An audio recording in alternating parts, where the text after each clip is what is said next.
Hello my dear students. तो आज हम बेसिक मैथमेटिक्स में और आगे बढ़ते हैं। और पिछले क्लास में हमने डिविजिबिलिटी रूल 5 तक देखा था। अब 6 का डिविजिबिलिटी रूल हम देखने जा रहे हैं। ठीक है, बिल्कुल ध्यान से और तसल्ली से देखेंगे। ठीक, आओ देखें। Divisibility rule of 6।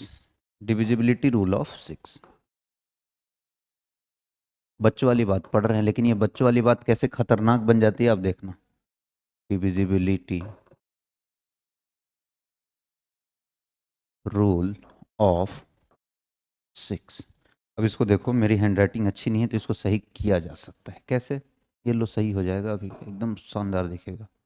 Divisibility rule of 6। Divisibility rule of 6 कैसे? 6 का डिविजिबिलिटी रूल हमें चाहिए। अब जरा ध्यान से तसल्ली से समझना। If any number which is divisible by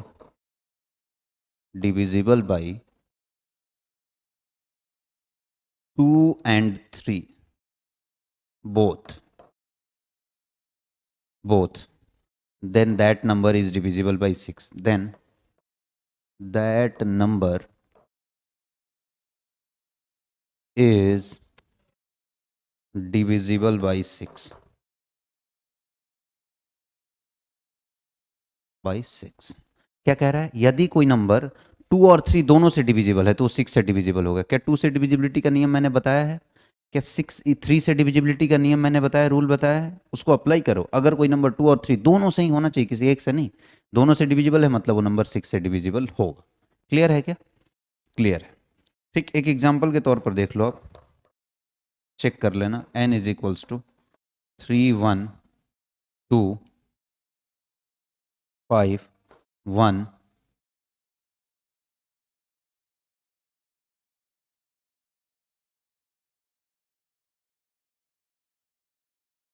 ठीक है 6। अब जरा ध्यान सुनना, ये नंबर 6 से डिविजिबल है कि नहीं वो चेक करना है। तो पहले 2 से डिविजिबिलिटी चेक करो। कोई नंबर 2 और 3 दोनों से डिविजिबल होगा तो नंबर डिविजिबल होगा।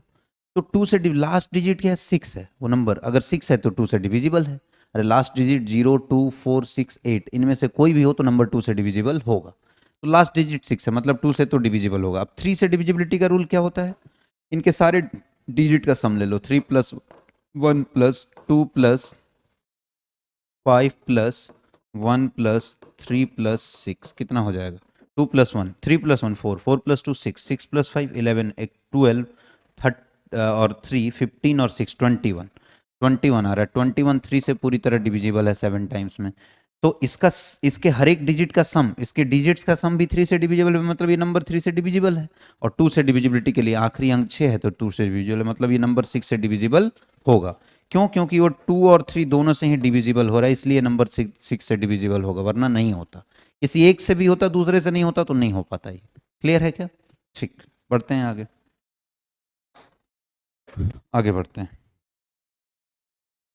डिविजिबिलिटी ऑफ 7 जो है वो टेढ़ा मेढ़ा है, कोई फिक्स रूल नहीं है, इसलिए उसको नहीं पढ़ते हैं और उससे क्वेश्चन भी नहीं पूछा जाता है। ठीक है ना? हम क्या पढ़ेंगे अब? Divisibility of 8।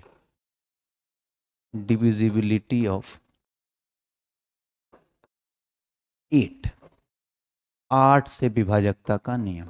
डिविजिबिलिटी ऑफ 8 जरा ध्यान से समझना। इसको भी आप ऑटो करेक्ट कर सकते हो, थोड़ा अच्छा दिखे हैंडराइटिंग। लो, ऑटो करेक्ट कर दिया। डिविजिबिलिटी ऑफ 8, ये गड़बड़ हो गया, रहने दो इसको ऐसे ही। डिविजिबिलिटी ऑफ 8, 8 से विभाजकता का नियम। तो 4 से विभाजकता का नियम क्या था? 4 से डिविजिबिलिटी रूल क्या था? 4 का डिविजिबिलिटी रूल, अगर किसी नंबर का आखिरी 2 डिजिट, अगर 4 से डिविजिबल है तो नंबर 4 से डिविजिबल होगा, वरना नहीं होगा। 8 में क्या है? 4 में आखिरी 2 डिजिट था, इसमें आखिरी 3 डिजिट है। अगर किसी नंबर का आखिरी 3 डिजिट 8 से डिविजिबल है तो वो नंबर 8 से डिविजिबल होगा, वरना नहीं होगा। क्लियर? तो क्या कह रहा है? If last 3 digit if last 3 digit of any number is divisible by divisible by, if last three digit of any number is divisible by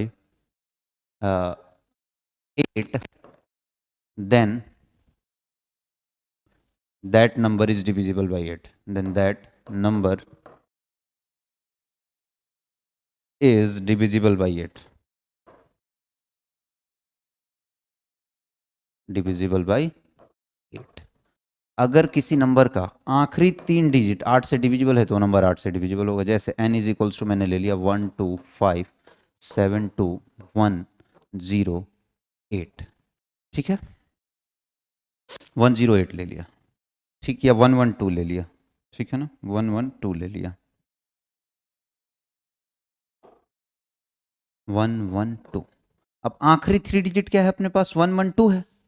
अरे इस नंबर का आखिरी 3 डिजिट 112 है, 112 8 से डिविजिबल है कि नहीं चेक कर लो। 8 1 जा 8 और 3 आ रहा है 4, 14 से डिविजिबल हो रहा है पूरी तरह। आखिरी 3 डिजिट जो 112 है वो 8 से पूरी तरह डिविजिबल है, मतलब ये नंबर भी 8 से पूरी तरह क्या होगा, डिविजिबल होगा। अगर किसी नंबर का आखिरी 3 डिजिट पूरी तरह 8 से डिविजिबल है, मतलब वो नंबर भी 8 से डिविजिबल होगा, वरना नहीं होगा। क्लियर? इसमें कोई लाग लपेटने कोई दिक्कत की बात है ही नहीं, ठीक है ना। आओ जरा देखें आगे, आगे बढ़ते हैं। Divisibility of 9, divisibility of 9,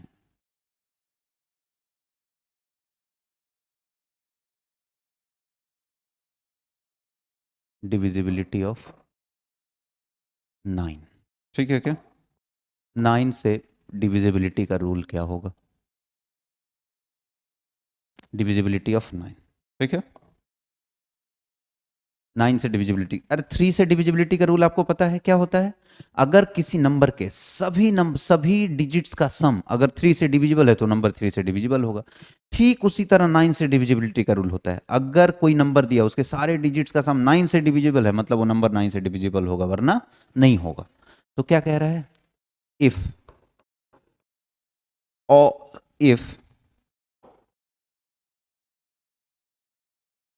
if sum of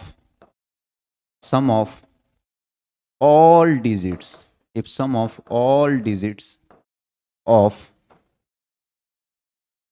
given number, if sum of all digit of given number is divisible by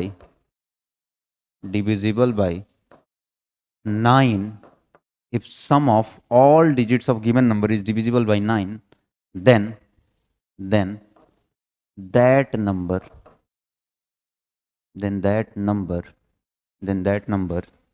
is divisible by 9, divisible by 9। अगर किसी डिजिट के दिए हुए सारे नंबरों का सम 9 से डिविजिबल है, मतलब वो नंबर 9 से डिविजिबल होगा। एग्जाम्पल,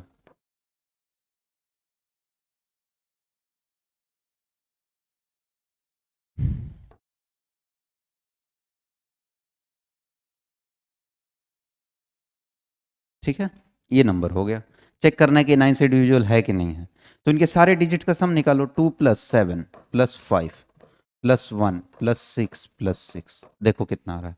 2 + 7 9, 9 + 5 14 + 1 15 + 6 21, 21 + 6 27, 27 9 से पूरी तरह डिविजिबल है 3 टाइम्स में, तो ये नंबर भी 9 से डिविजिबल होगा, वरना नहीं होता। अगर मान लो 26 आ जाता तो 26 9 से डिविजिबल नहीं होता, तो ये नंबर भी 9 से डिविजिबल नहीं होता। अभी ये नंबर 9 से डिविजिबल है। क्लियर है क्या।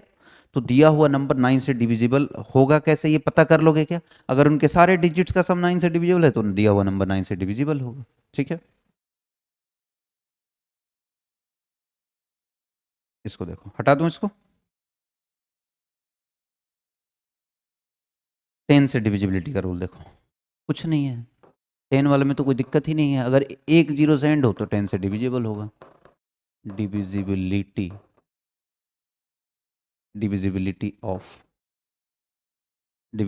ऑफ 10, 10 से विभाजकता का नियम। If any digit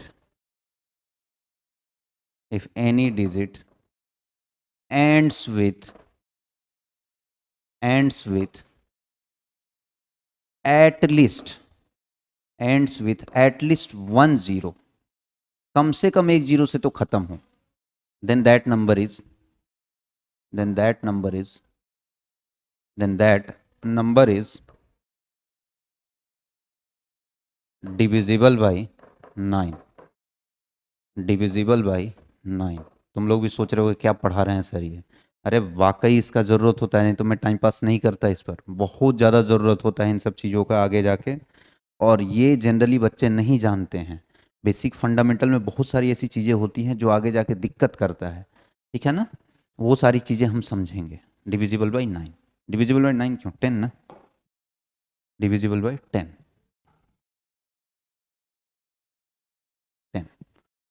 if any digit end with at least 1 0 then that number is divisible by 10, ठीक है ना। वो नंबर 10 से डिविजिबल होगा। अच्छा, डिविजिबिलिटी ऑफ 8 देखा था क्या हमने? डिविजिबिलिटी ऑफ 8, 8 क्या था? डिविजिबिलिटी ऑफ 8, मैंने क्या बोला, लास्ट 3 डिजिट या तो 8 से डिविजिबल हो। एक चीज इसमें छूट गया था, वो लिख लेना। या तो लास्ट 3 डिजिट 8 से डिविजिबल हो, या लास्ट 3 डिजिट क्या हो, 000 हो। क्या हो? 000 हो। लास्ट 3 डिजिट 000 हो, या लास्ट 3 डिजिट 8 से डिविजिबल हो। अगर लास्ट 3 डिजिट 000 भी होगा तो 8 से डिविजिबल होगा। जैसे 1000 को 8 से डिवाइड करना, पूरी तरह डिविजिबल होगा। क्लियर है क्या? अच्छा, लास्ट 3 डिजिट या तो 8 से डिविजिबल हो, या तो लास्ट 3 डिजिट 000 हो, तो भी नंबर 8 से डिविजिबल होगा, वरना नहीं होगा।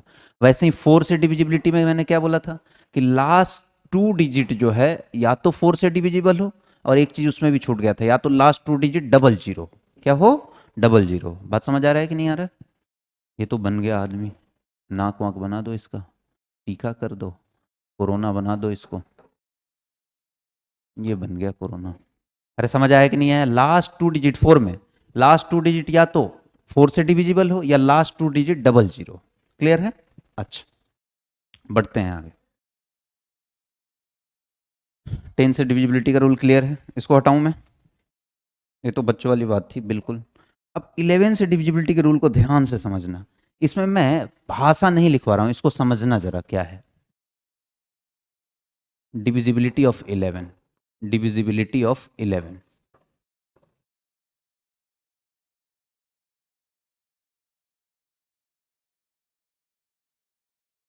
ऐसे समझो इसको, यहां समझना जरा। कोई नंबर दिया है, ऐसे समझो तभी ज़्यादा क्लियर होगा। कोई नंबर दिया जैसे 253712319521, ऐसा दिया है, बड़ा सा नंबर है।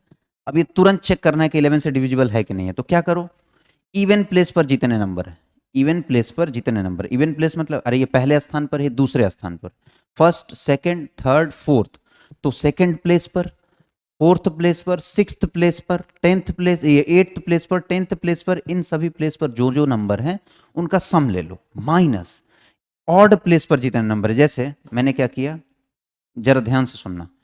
इस एक छोड़ के एक छोड़ के एक, ठीक है ना।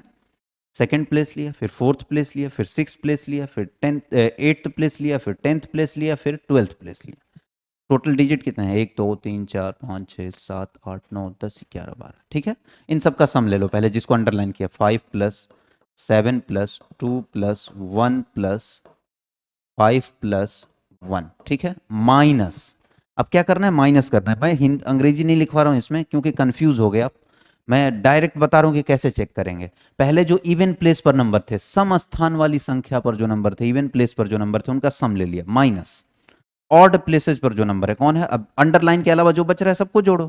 क्या बच रहा है? 2 बच रहा है, 3 बच रहा है, और क्या बच रहा है?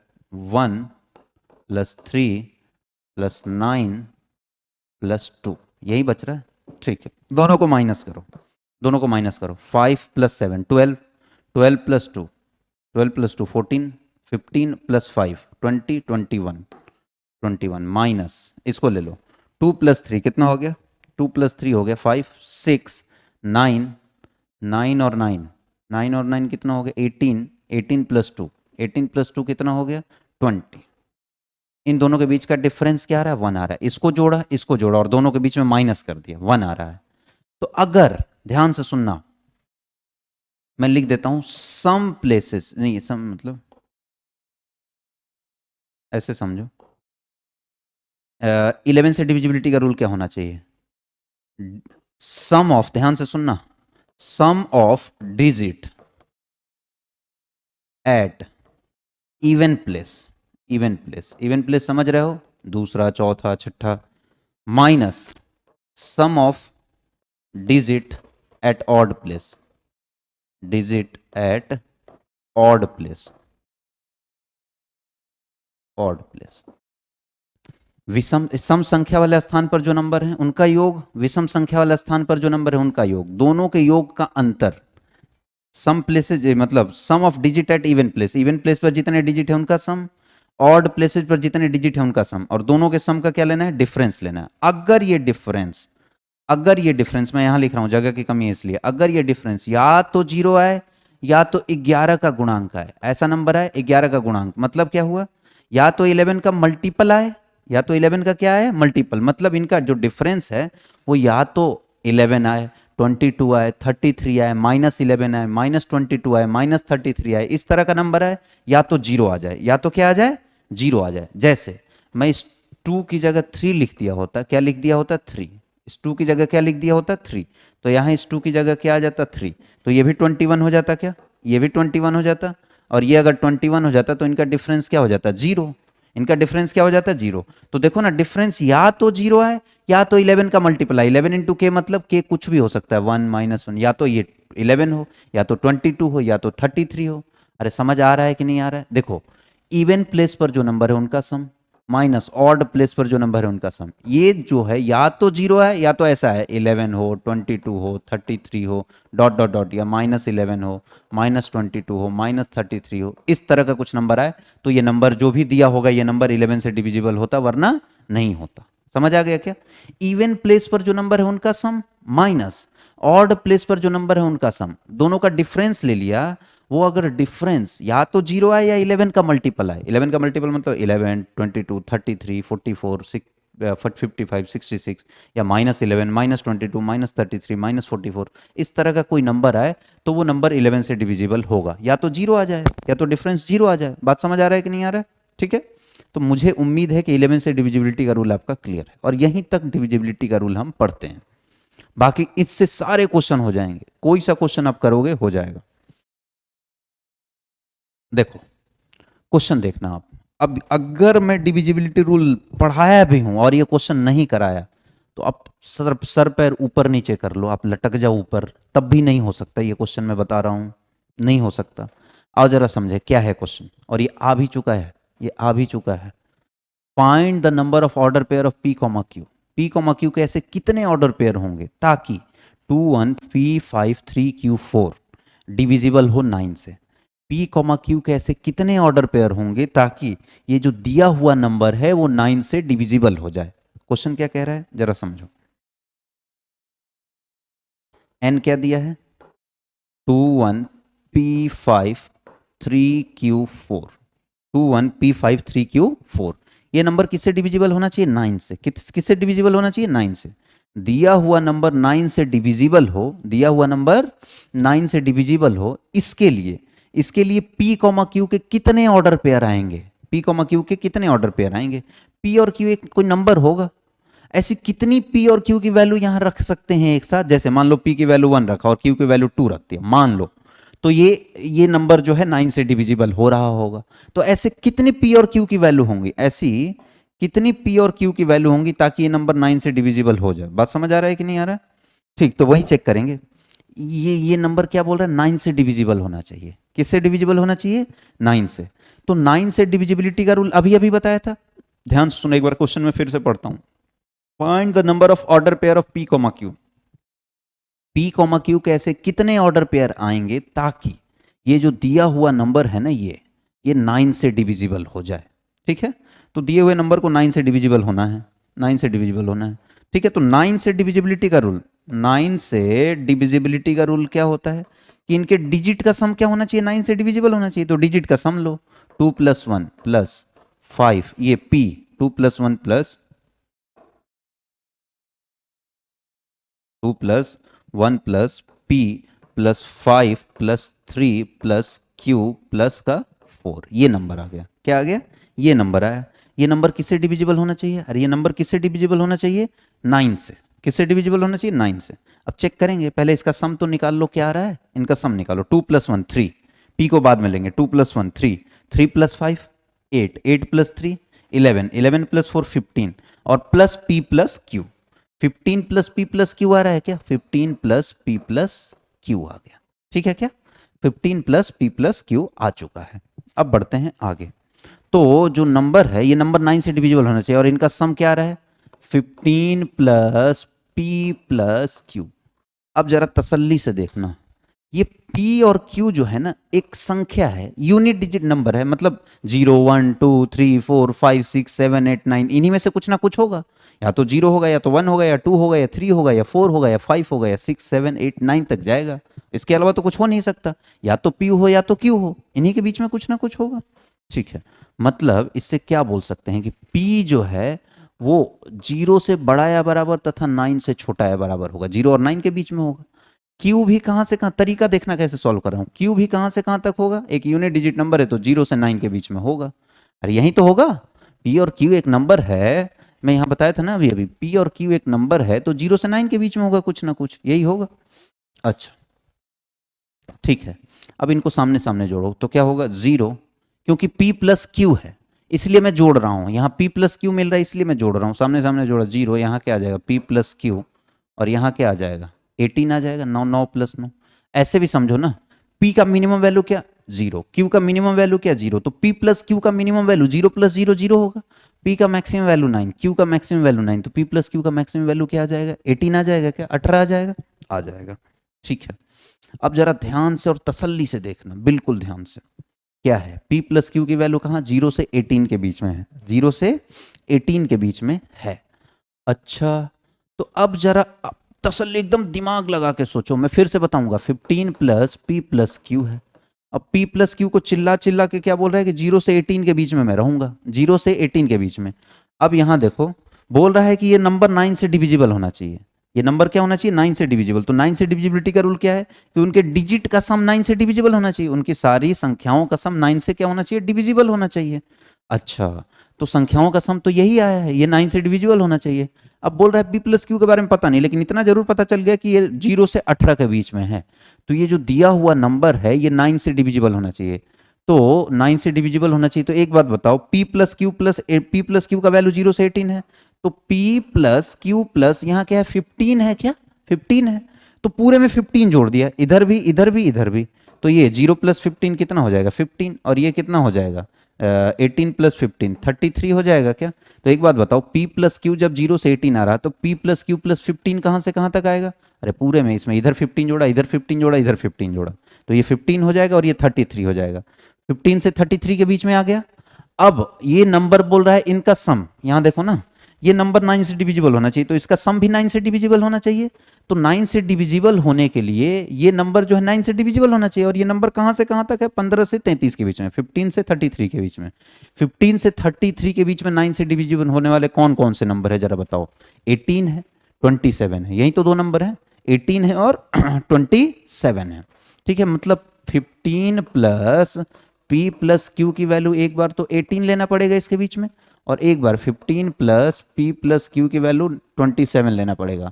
अगला जैसे ही लोगे 36 चला जाएगा, 36 जो है अपने रीजन में है ही नहीं, क्योंकि p + q + 15 की वैल्यू 15 से 33 के बीच में है, तो इसमें 18 और 27 दो ही ऐसे नंबर आ रहे हैं जो 9 से डिविजिबल हो सकते हैं। तो पहला तो 18 ले लिया, दूसरा 27 ले लिया। यहाँ से p + q की वैल्यू क्या आ गया? 3 आ गया क्या? अच्छा, यहाँ से p + q की वैल्यू क्या आ गया? 12 आ गया क्या? इसको माइनस करोगे तो p प्लस, इसको सेटिस्फाई करने वाले कितनी वैल्यू होंगी? देखो p भी 0 से 9 है, q भी 0 से 9 है, तो अगर मैं p का वैल्यू 0 लेता हूं तो q क्या लेना पड़ेगा इसको सेटिस्फाई करने के लिए? 3। अगर मैं p 1 लेता हूं तो q को क्या लेना पड़ेगा? 2। अगर मैं p, देखो जरा मैं ऑर्डर पेयर निकाल रहा हूं, अगर मैं p को 2 ले रहा हूं तो q को 1 लेना पड़ेगा। अगर मैं p को 3 ले रहा हूं तो q को 0 लेना पड़ेगा, q को 0 लेना पड़ेगा। तो कितने ऑर्डर पेयर हो गए जो इसको सेटिस्फाई कर सकते हैं? 1 2 3 4। इसका मतलब है कि इन चारों में से कोई भी ऑर्डर पेयर p और q की जगह उठा के रख देना। देखना, मैं कोई भी, बोलो इसको रखूं, इसको रख दूं, इसको रख दूं, किसी को रख दूं, जैसे 0,3 है, रख दिया 0,3, P की जगह 0 रख दो, इसकी जगह 3 रख दो और सम करो, सम 9 से डिविजिबल होगा, मतलब ये दिया हुआ नंबर भी 9 से डिविजिबल होगा। मतलब यहाँ से कोई भी ऑर्डर पेयर उठा के रख दो P और Q की जगह, वो नंबर 9 से डिविजिबल हो जाएगा। तो 4 ऑर्डर पेयर तो यहाँ से आ रहा है। अब यहाँ से चेक करो, अगर मैं P की मैक्सिमम वैल्यू क्या हो सकती है, P की 9, तो P की वैल्यू 9 लिया तो Q की क्या लेना पड़ेगा 3, P की वैल्यू 8 लिया तो Q का क्या लेना पड़ेगा 4, और ऐसे ही करते करते आगे बढ़ते जाएंगे। और P का वैल्यू घट रहा है तो P का वैल्यू 3 लिया तो Q क्या लेना पड़ेगा 9, P का वैल्यू 2 लिया तो Q क्या लेना पड़ेगा 10। पॉसिबल है क्या? नहीं है।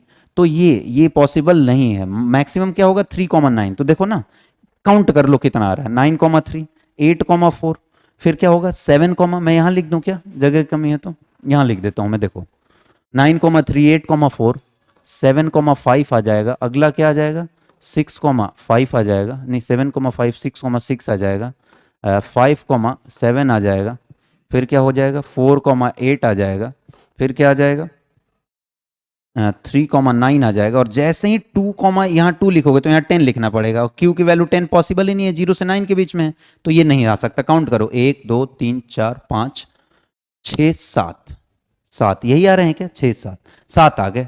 और 4 यहां से 7 4 कितने ऑर्डर पेयर हो गए, 11 ऑर्डर पेयर हो गए जो इसको संतुष्ट कर रहे हैं, सेटिस्फाई कर रहे हैं। नहीं आया समझ, नहीं आया समझ, फिर से समझाऊं मैं, जरा यहां ध्यान से सुनो बिल्कुल तसल्ली से। ये नंबर जो है 9 से डिविजिबल होना चाहिए, ठीक है। 9 से डिविजिबल होने के लिए 9 से डिविजिबिलिटी का रूल अभी बताया था कि अगर उनके डिजिट, सारे डिजिट्स का सम 9 से डिविजिबल है तो नंबर भी 9 से डिविजिबल होगा, वरना नहीं होगा, ठीक है। तो इनके डिजिट का सम निकाला, तो डिजिट का सम 15 प्लस P प्लस Q आ रहा है। अब मुझे पता नहीं है कि P और Q कहां से कहां तक होगा, कैसे होगा, ठीक है ना। तो मैं निकालना चाहा, तो अब देखो 15 प्लस P प्लस Q आ रहा है, इधर भूल जाओ अभी। P एक नंबर है जो 0 से 9 के बीच में होगा, इसी तरह का स्टेप लेना है। Q भी एक नंबर है 0 से 9 के बीच में लेना है। अब P प्लस Q का रेंज निकालना है, तो सामने सामने जोड़ दो। P प्लस Q कहां से कहां तक होगा, 0 से लेकर 18 तक हो जाएगा। 0 से कहां तक हो जाएगा 18 तक। अब P प्लस Q 0 से 18 तक है, लेकिन मुझे चाहिए क्या P प्लस Q प्लस 15 चाहिए क्या, तो इस पूरे में 15 जोड़ दिया, तो यहाँ 0 में 15 जोड़ोगे 0 आ जाएगा, P प्लस Q प्लस, और यहाँ 15 जोड़ोगे तो क्या आ जाएगा 33। तो अब P प्लस Q प्लस 15 की वैल्यू 15 से 33 आ गया। और ये नंबर अगर 9 से डिविजिबल होगा तभी ये दिया हुआ नंबर 9 से डिविजिबल होगा, क्योंकि इन्हीं के डिजिट का सम है। तो P प्लस Q प्लस 15 जो है 15 से 33 तक है, तो इनके बीच में 9 से डिविजिबल होने वाले नंबर कौन है, 18 है और 27 है। तो एक बार इसको 18 के इक्वल कर दिया, एक बार 27 के। जैसे ही 18 से इक्वल किया, इधर जाके माइनस होगा, इसकी वैल्यू 3 हो जाएगी। 3 हो जाएगी तो ये सारे ऑर्डर पेयर सेटिस्फाई करेंगे। और 12 हो जाएगा तो कितने ऑर्डर पेयर सेटिस्फाई करेंगे, अगर P की वैल्यू 9 लेते हो तो Q 3 लेना पड़ेगा, P की वैल्यू 8 लेते हो तो Q 4 लेना पड़ेगा, P की वैल्यू 7 लेते हो, P घटाते जा रहा हूँ Q बढ़ाते जा रहा हूँ, P की वैल्यू 7 तो ये 5, ये 6 तो ये भी 6, ये 5 तो ये 7, ये 4 तो ये 8, ये 3 तो ये 9। जैसे ही ये 2 लोगे तो ये 10, Q की वैल्यू 10 पॉसिबल नहीं, P और Q दोनों ही मैक्सिमम 9 दे सकते हैं। समझ आ गया क्या? तो ये क्वेश्चन आई थिंक क्लियर हो गया होगा। 4 इधर और 7 इधर, टोटल 11 ऑर्डर पेयर जो है इसको सेटिस्फाई कर रहे हैं, ठीक है। अच्छा, ये क्वेश्चन देखो, ये सिमिलर सा क्वेश्चन है, उसी तरह का है। Find the number of order pair of P, Q। यहां भी उसी तरह का है, P, Q कैसे कितने ऑर्डर पेयर होंगे, ताकि दिया हुआ ये नंबर जो है ना किससे डिविजिबल होना चाहिए, 9 से डिविजिबल होना चाहिए, ठीक है। 3 से डिविजिबल होना चाहिए, डिविजिबल ऑफ 3।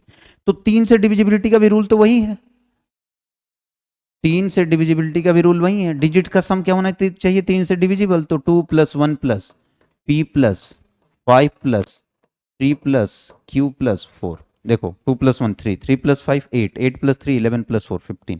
तो क्या आ रहा है 15 प्लस P प्लस Q, पिछला ही क्वेश्चन जैसा है। अब एक बात बताओ, P भी एक यूनिट डिजिट नंबर है, कहां से कहां के बीच में होगा, 0 से 9 के बीच में। Q भी एक यूनिट डिजिट नंबर है, कहां से कहां के बीच में होगा, 0 से 9 के बीच में, ठीक है ना, 0 से 9 होगा। तो अब एक बात बताओ, मुझे P प्लस Q चाहिए, तो P प्लस Q कहां से कहां होगा, P प्लस Q कहां से कहां तक होगा, ये कर चुके हैं, 0 से 18, 0 से 18। तो 15 प्लस P प्लस Q कहां से कहां तक होगा, क्यों ऐसा कर रहा हूं, क्योंकि सम 15 प्लस P प्लस Q आ रहा है, तो पूरे में 15 जोड़ दिया, पूरे में 15 जोड़ेंगे तो इधर 15 आ जाएगा, इधर P प्लस Q आ जाएगा, और प्लस का 15 आ जाएगा, और इधर 33 आ जाएगा। अब इस बार डिविजिबिलिटी रूल 9 का नहीं पूछ रहा है, अब बोल रहा है कि ये नंबर किससे डिविजिबल होना चाहिए, 3 से। उसके लिए P, Q क्या होगा, तो 3 से डिविजिबल होने के लिए, अब देखो इसका रेंज 15 से 33 है, तो 15 से 33 के बीच में 15 से 33 के बीच में 3 से डिविजिबल होने वाले कौन कौन से नंबर हैं, तो p प्लस क्यू प्लस 15 का सबसे पहला वैल्यू लो, p प्लस क्यू प्लस 15 का सबसे पहला वैल्यू क्या आ जाएगा इसके बीच में, 15 खुद आ जाएगा। अरे 15 भी तो 3 से डिविजिबल होता है। अच्छा दूसरी बात, तो यहां से p प्लस क्यू की वैल्यू क्या आ जाएगा, 0। क्या आ जाएगा, 0। तो एक ऑर्डर पेयर सेटिस्फाई कर रहा है 0,0, बतेरे आएंगे बेटे, यहाँ काउंट कर लेना तुम, मैं तुम पर छोड़ देता हूँ। फिर p प्लस क्यू प्लस 15 की वैल्यू इसके बीच में क्या आएगा जो 3 से डिविजिबल है, पहला तो 15 ले लिया, 15 पर इक्वालिटी लगा था इसलिए मैंने 15 ले लिया। अरे देखो ना, इसका वैल्यू 15 से बड़ा या बराबर और 33 से छोटा या बराबर आएगा, तो दूसरा इसका वैल्यू 18 हो जाएगा। मतलब यहाँ से p प्लस क्यू की वैल्यू क्या हो जाएगा, 3। तो ये क्या होगा, 3,0, 2,1, 1,2 और 0,3 हो जाएगा क्या, यही हो जाएगा। अच्छा और क्या हो जाएगा, p प्लस क्यू प्लस 18 की वैल्यू क्या होनी चाहिए, ये 15 की वैल्यू क्या होनी चाहिए, 21 होना चाहिए। 18 तो ले लिया, 21 होगा। एक बार इसकी वैल्यू क्या लेंगे, 24 लेंगे, फिर एक बार वैल्यू क्या लेंगे, 27 लेंगे, फिर एक बार क्या लेंगे, 30 लेंगे, फिर एक बार क्या लेंगे, 33 लेंगे। इनसे जितना p, q का ऑर्डर पेयर बनेगा सबको काउंट करना है। तो ये क्वेश्चन समझने के लिए इतना लेंदी क्वेश्चन नहीं आएगा आपको, लेकिन ये क्वेश्चन आ चुका था इसके पहले वाला जो कराया था, समझ आया कि नहीं आया, ठीक है।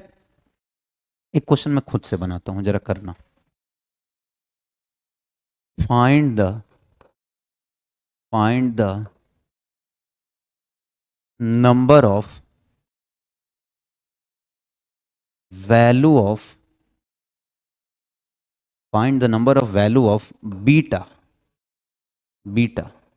for which n is equals to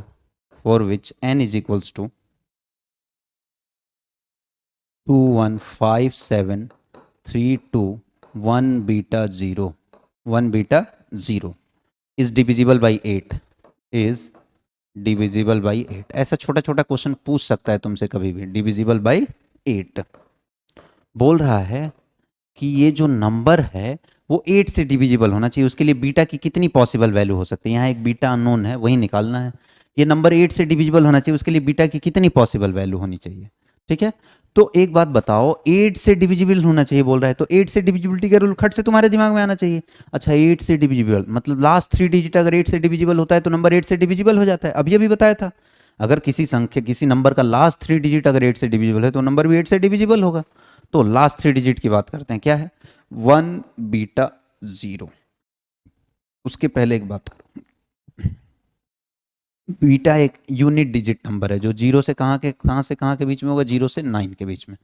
अब लास्ट 3 डिजिट 1 बीटा 0 जो है वो 8 से डिविजिबल होना चाहिए। तो अपने पास बीटा का ऑप्शन क्या है, 0 रख सकते हैं, 1 रख सकते हैं, 2 रख सकते हैं, 3 रख सकते हैं, रखते हैं एक एक करके। अगर मैं बीटा की वैल्यू 0 लूँ, क्या लूँ, 0 लूँ, तो ये क्या हो जाएगा, 100 हो जाएगा क्या, 100 8 से डिविजिबल होता है, नहीं।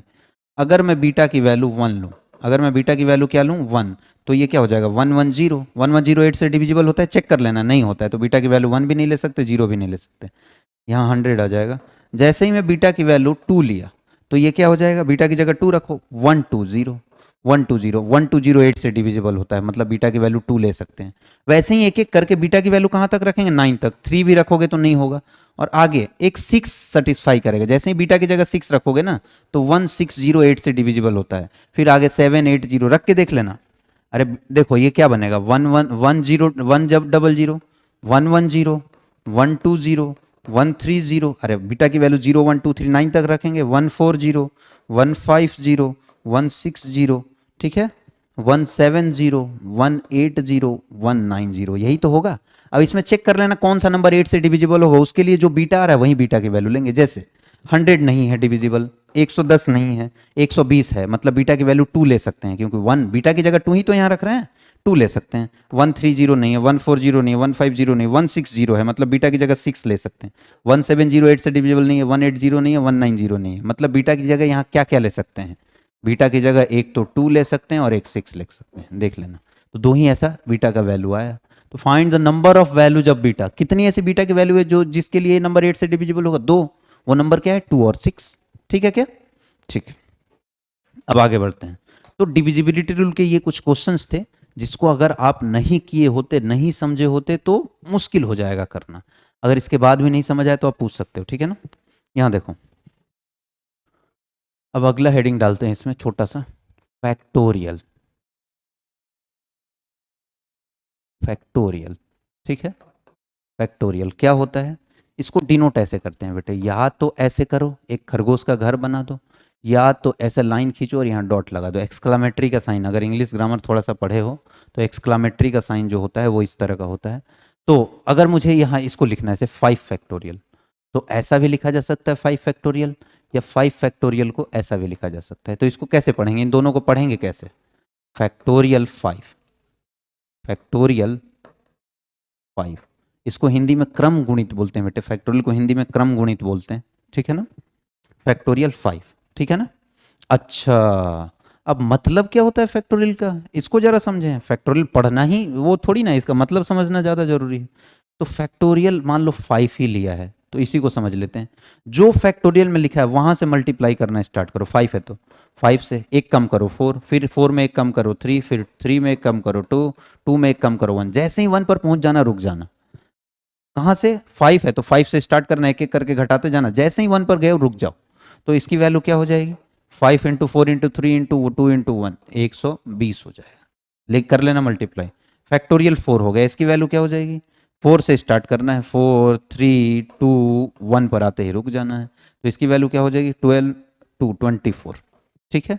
अगर मैं बात करूं फैक्टोरियल 6 की, तो क्या होगा, 6 5 4 3 2 1, इसकी वैल्यू क्या हो जाएगी, 30 120 120 360 720, 720 आ जाएगा। क्या आ जाएगा, 720। क्लियर है क्या, 720 आ जाएगा। अच्छा, तो इसको फैक्टोरियल का मतलब समझ आ गया। अगर मैं फैक्टोरियल एक्स की बात करूं, नोट्स प्रॉपर तरीके से बनाना, तो एक्स से स्टार्ट करेंगे, एक्स से एक कम करेंगे एक्स माइनस 1, इससे एक कम करेंगे एक्स माइनस 2, और डॉट डॉट डॉट, कभी ना कभी तो 1 आएगा। जैसे ही डॉट डॉट डॉट कर रहा हूं मैं, जैसे ही 1 आ गया रुक जाएंगे। ठीक, फैक्टोरियल के लेना है, तो इसका मतलब क्या है, के से स्टार्ट करना, के माइनस 1, के minus 2 and dot dot dot dot 1 पर आके रुक जाएगा मामला। ठीक है क्या, ठीक है। अच्छा, अब जरा बढ़ते हैं आगे। ध्यान से समझना, ध्यान से एकदम। क्या, अब थोड़ा सा कुछ फैक्टोरियल का वैल्यू लिख लो। ये एक एक्सेप्शन है, फैक्टोरियल 0 का वैल्यू 1 होगा। क्या होगा, 1 होगा। इसको आपको ध्यान रखना है, ये एक एक्सेप्शन है, अपवाद है, ठीक है, इसको आपको ध्यान रखना है। फैक्टोरियल 1, 1 खुद ही है तो 1 पर ही रुक जाएगा मामला, 1 हो जाएगा। फैक्टोरियल 0 और फैक्टोरियल 1 दोनों का वैल्यू 1 1 होता है, ठीक है ना। फैक्टोरियल 2, फैक्टोरियल 2 का वैल्यू क्या होगा, 2 से स्टार्ट होगा और 1 पर आकर रुक जाएगा। 2 इंटू 1 कितना हो जाएगा, 2। फैक्टोरियल 3, फैक्टोरियल 3 का वैल्यू क्या होगा, 3 इंटू 2 इंटू 1 कितना हो जाएगा, 6 हो जाएगा।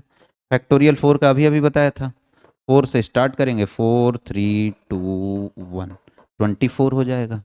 अच्छा, फैक्टोरियल 5, फैक्टोरियल 5 का वैल्यू क्या हो जाएगा, 5 4 3 2 1 कितना हो जाएगा, 120, कितना हो जाएगा, 120। फैक्टोरियल 6 क्या हो जाएगा, अभी अभी बताया था, 6 5 4 3 2 1 कितना हो जाएगा, 720, कितना हो जाएगा, 720। क्लियर है क्या, अच्छा 720 हो जाएगा। अब जरा ध्यान से सुनना, बिल्कुल तसल्ली से। फैक्टोरियल 6, 6 5 4 3 2 1, 720 हो गया। अब क्या करेंगे हम, बिल्कुल ध्यान से और अच्छे से सुनना। अब फैक्टोरियल 10 है मान लो, तो क्या मैं इसको ऐसा लिख सकता हूँ क्या, जहां तक जाना है 10 9, मुझे 8 तक जाना है और आगे रुकना है, तो फैक्टोरियल 7 करके यहाँ रुक सकता हूँ क्या। फैक्टोरियल 10 को 10 इंटू 9 इंटू 8 और फैक्टोरियल 7 यहीं रुक गया। जैसे ही फैक्टोरियल 7 को खोलोगे तो क्या होगा, 7 6 5 4 3 2 1, तो फैक्टोरियल 10 का वैल्यू आ जाएगा। मुझे फैक्टोरियल 10 को मैं ऐसे भी लिख सकता हूँ क्या, 10 इंटू 9 इंटू, यहीं रुक जाना है तो फैक्टोरियल 8 लगा दो यहाँ। फैक्टोरियल 8 को बाद में खोलोगे तो वहीं सब तो वैल्यू आएगा, अरे वहीं सब तो वैल्यू आएगा जो आना है, ठीक है।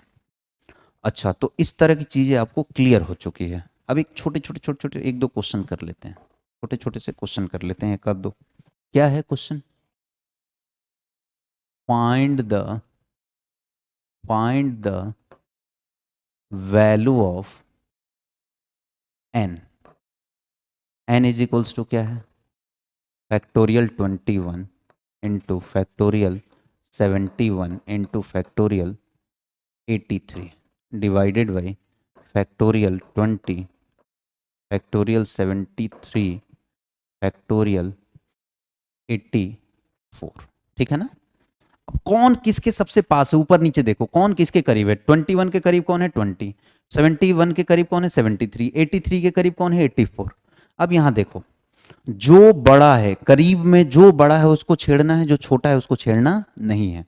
तो 20 और 21 में कौन बड़ा, 21, तो इसको छेड़ दो। क्या इसको फैक्टोरियल 21 को 21 इंटू फैक्टोरियल 20 नहीं लिख सकते क्या? अभी अभी तो फंडा बताया था। अच्छा, अब इनमें कौन बड़ा, इनमें 73 बड़ा, तो छोटे वाले को तो छेड़ना ही नहीं है, छोड़ दो जैसे का तैसा। इनमें कौन बड़ा 84, तो 83 को जैसे का तैसा छोड़ दो। यहाँ देखो फैक्टोरियल 20 का 20 रह गया। इसको 73 को 73 इंटू 72 इंटू फैक्टोरियल 71 लिख सकता हूँ। ऐसा क्यों कर रहा हूँ, ऊपर नीचे काटने के लिए। 84 को 84 इंटू फैक्टोरियल 83 लिख सकता हूँ क्या? हाँ लिख सकता हूँ। अब देखो इससे ये गया, इससे ये गया, इससे ये गया, ऊपर क्या बच रहा है 21 और नीचे क्या बच रहा है 73 इंटू 72 इंटू 84। इसको सिंप्लीफाई करना आसान है, इसको सिंप्लीफाई करना क्या है आसान है। तो इस तरह का बड़ा बड़ा क्वेश्चन देगा तो देखना कि किसके नजदीक कौन है, छोटे वाले को छेड़ना नहीं और बड़े बड़े वाले को छेड़ना पड़ेगा। बात समझ आ रहा है कि नहीं आ रहा है, क्लियर है? तो इस तरह के क्वेश्चन आपको देखने को मिल सकते हैं, मिल क्या सकते हैं, इसका यूज होगा, डायरेक्टली तो नहीं मिलेगा, इसका यूज होगा। ठीक है क्या? तो ये कुछ बेसिक फंडामेंटल में बातें थी, और फैक्टोरियल में हम आगे बढ़ेंगे, अंदर को जाएंगे, कैसे जाएंगे, क्या समझेंगे उन सब चीज़ों से, वो सब सभी चीज़ें हम समझेंगे फैक्टोरियल में, इसका मतलब क्या होता है, कैसे लेते हैं, तो वो नेक्स्ट क्लास में हम समझेंगे। आज के क्लास में इतना ही, आगे की बातों को हम नेक्स्ट क्लास में डिस्कस करेंगे। Thank you.